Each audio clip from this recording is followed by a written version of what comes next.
Assalamualaikum warahmatullahi wabarakatuh. Perkenalkan, saya Aneta Novika Adnan, guru sosiologi dari SMAN 5 Bogor. Kali ini saya akan menyampaikan materi mengenai sosiologi untuk kelas 12 IPS dengan tema perubahan sosial. Apa itu perubahan sosial? Perubahan sosial merupakan perubahan kehidupan masyarakat yang berlangsung terus-menerus dan tidak akan pernah berhenti. Karena pada dasarnya tidak ada satu masyarakat pun yang berhenti pada suatu titik tertentu sepanjang masa. Mereka akan mengalami perubahan walaupun sangat lambat. Adapun definisi perubahan menurut para tokoh, di antaranya kali ini saya mengambil beberapa tokoh yang di dalamnya berisi mengenai faktor, ciri, bahkan dampak dari perubahan sosial itu sendiri. Yang pertama saya mengangkat yang disampaikan oleh William F. Oxburn. William F. Oxburn menyampaikan bahwa perubahan sosial adalah menekankan pada kondisi teknologis yang menyebabkan terjadinya perubahan pada aspek-aspek kehidupan sosial, seperti kemajuan ilmu pengetahuan dan teknologi yang sangat berpengaruh terhadap pola berpikir masyarakat.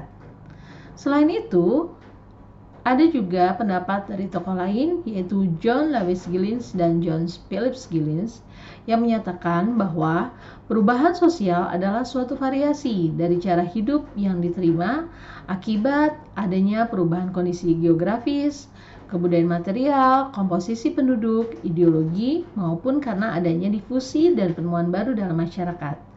Nantinya, definisi menurut John Lewis Gillens dan John Phillips Gillens ini yang akan dipetakan menjadi faktor-faktor dari perubahan sosial itu sendiri.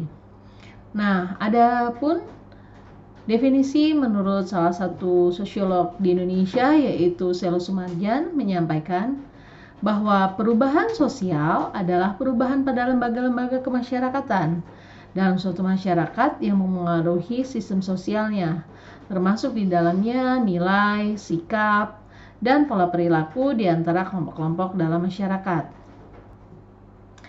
Nah, tadi kita sudah membahas ya mengenai definisi dari perubahan sosial.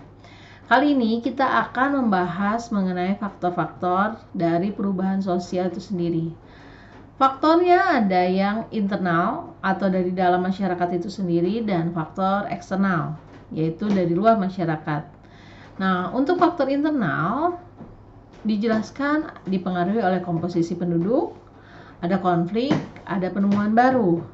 Nah, di mana komposisi penduduk ini bisa dijelaskan dengan adanya penambahan atau pengurangan penduduk.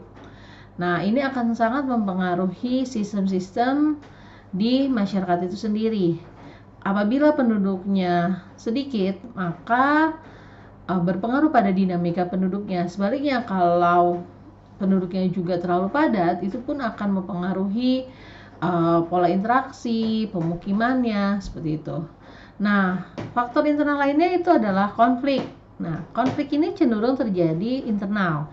Bisa antara masyarakat dengan masyarakatnya itu sendiri atau masyarakat dengan pemerintah. Nah, ini yang akhirnya bisa menyebabkan perubahan sosial. Misalkan ketika ada reformasi di Indonesia. Nah, ini bisa menyebabkan perubahan sosial di masyarakat tersebut. Selain itu, juga ada penemuan baru yang mendorong sebagai faktor internal terjadi perubahan sosial di masyarakat. Penemuan baru ini terjadi ketika memang dibutuhkan sesuatu hal yang baru yang bisa membantu untuk mempermudah pola kehidupan dari masyarakat yang ada. Nah, selain faktor internal, faktor yang lain juga yang mempengaruhi perubahan sosial adalah faktor eksternal, yaitu faktor di luar dari masyarakat itu sendiri. Seperti apa sih? Di antaranya lingkungan alam. Sepertinya tidak ada yang ingin bencana di sebuah daerah ataupun di sebuah negara. Tapi ketika ada bencana, seperti bencana alam, maka perubahan sosial sangat bisa terjadi di masyarakat tersebut. Contohnya ketika terjadi tsunami, terjadi gempa bumi, bahkan mungkin ketika terjadi wabah seperti COVID ya, atau kalau di Indonesia pernah terjadi tsunami, dan itu sangat mempengaruhi kondisi masyarakat yang ada.